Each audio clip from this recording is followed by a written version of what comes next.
things that are currently on my mind. As you may know, Craig and I are engaged in a civil lawsuit in Israel in Rachel's case. We are engaged in that lawsuit because the position of the United States government has remained that Rachel's case was not properly investigated by the Israeli government. And unfortunately, the U.S. did not. They said in different ways that they weren't in a position to do more or to push it further, which is a little disconcerting, given how much we're able to do as a country and financially to support the militarism and everything that's happening in the West Bank and Gaza. But we are engaged in this lawsuit. It's a private lawsuit.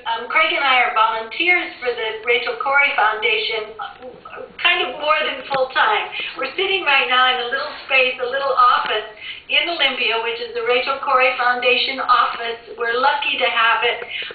There is so much activity through here. We have a couple of part-time employees, and we have a lot of community members and people who stop through. And I encourage any of you who find your way here to come by and say hello to us. There's a lot of work that happens from this space. But the foundation tries, in terms of the lawsuit, to bring education around it to people and to let people know what we have learned, the information that is emanating from that lawsuit. And I think one of the things that I'd like to leave you with that's most important about that is the inadequacy of Israeli investigation into Rachel's case, but really into all of the violence in which the Israeli military has been implicated against Palestinians and other internationals as well. We knew what the U.S. government said about that. We knew what we had gleaned before we went to court in Israel. But since then, we've been able to hear over 20 witnesses from the Israeli military under oath.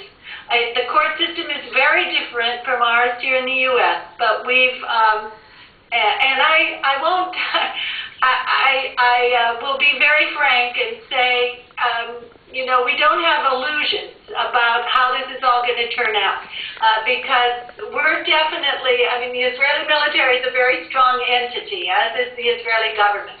But what we're gleaning in terms of information is very important, and some of what we're hearing is shocking.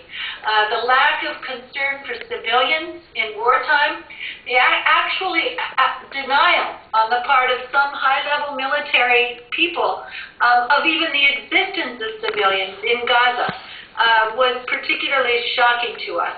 So these are things that we will be talking about more. It's something that we will be taking back to people in our government, in the U.S. Congress, because we have U.S. laws that say when we spend money there, and when that equipment that we spend the money on is misused, that there should be consequences. That's right. So this is a piece of this that I hope you'll keep in mind. I know it's going to be addressed actually in the conference that Kathleen and AFSC, that they're all working on.